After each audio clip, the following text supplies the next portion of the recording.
నమస్కారం. ఓం నమో శ్రీ వెంకటేశ్వరాయ నమః. వెంకటేశ్వర స్వామివారి గెడ్డము కింద రోజు పచ్చకర్పూరం అద్దుతారు. ఎందుకో తెలుసా?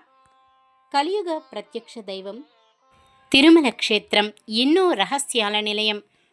కోనేటి రాముడిని కొలిచి జన్మ చరితార్థం చేసుకున్న భక్తగ్రేసురులు అనేక మంది ఉన్నారు. అన్నమాచార్య, వెంగమాంబ వంటివారు ఎందరో ఉన్నారు. వారిలో ఒకరు శ్రీ వైష్ణవ భక్తుడు. అల్వారులో ప్రముఖుడైన శ్రీ అనంతల్వారు శ్రీవారి కైంకర్యంలో తరించిన భక్తగ్రేశ్వరుడు. అయితే శ్రీ వెంకటేశ్వర స్వామివారి గెడ్డానికి పచ్చకర్పూరం అద్దడానికి శ్రీ అనంతల్వారుకు మధ్య జరిగిన ఒక సంఘటన కారణమని ఓ కథనంగా ఉంది. రామానుజాచార్యుని అభిమతానుసారం శిష్యుడైన అనంతల్వారు తిరుమలకు వచ్చి స్వామివారి పుష్ప కైంకర్యానికి శ్రీకారం చుట్టినట్లు పురాణ కథనం. అందులో భాగంగా తిరుమల కొండ మీద శ్రీవారి ఆలయానికి వెనుకవైపు అనంతల్వారు నివసించారు. రోజు శ్రీవారికి పూలమాలలు సమర్పించేవారు. అందుకోసం తిరుమలలో పూల తోట వేసి ఆ తోటలోని పూలను మాలలుగా అల్లి రోజు స్వామివారికి సమర్పించేవారు. అయితే పూలతోట పెంచడానికి అనంతల్వారులు తన భార్య సహకారం తీసుకున్నారు. అనంతల్వారులు గుణపంతో బావి తవ్వుతూ మట్టిని తట్టలో పోస్తే ఆయన భార్య ఆ మట్టి తట్టను తీసుకుని వెళ్ళి దూరంగా పోసి వచ్చేది.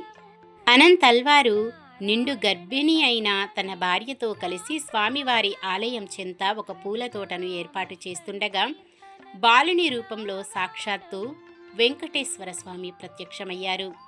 అనంతరం ఆ బాలుడు అనంతల్వారులకు సహాయం చేయడానికి నేను మీకు సహాయం చేస్తాను అంటే అనంతల్వారులు అంగీకరించలేదు. బాలుడు అనంతల్వారులు భార్యకి సహాయం చేస్తాను అంటే ఆమె అంగీకరిస్తుంది. ఆమె మట్టి తట్టను తీసుకుని వెళ్ళి ఇస్తే బాలుడు దూరంగా పోసి వచ్చేవారు. భార్య తొందరగా మట్టి తట్టలు తీసుకుని వెళ్ళటానికి రావడం గ్రహించిన అనంతల్వారులు భార్యని అడిగితే ఆమె బాలుడు సహాయం చేస్తున్నాడని చెప్తుంది. తాను కాదన్నా తన భార్యకు పనిలో చేదోడుగా వాదోడుగా ఉద్యానవనం నిర్మాణంలో సహకరించాడన్న కోపంతో అనంతల్వారు ఆ బాలునిపై తన చేతిలో ఉన్న గుణపాన్ని విసురుతాడు. అది వెళ్ళి బాలుని గెడ్డానికి తగులుతుంది. అనంతరం ఆ బాలుడు అక్కడి నుంచి వెళ్ళిపోతే అనంతల్వారులు మళ్ళీ బావి తవ్వే పనిలో నిమగ్నమవుతారు. మర్నాడు చక్కగా పూలమాలలు అల్లి బుట్టలో పెట్టుకొని శ్రీవారి ఆలయానికి వెళతారు అనంతల్వార్. తదుపరి పార్టు తప్పకుండా చూడండి. శ్రీ వెంకటేశ్వరాయ నమః.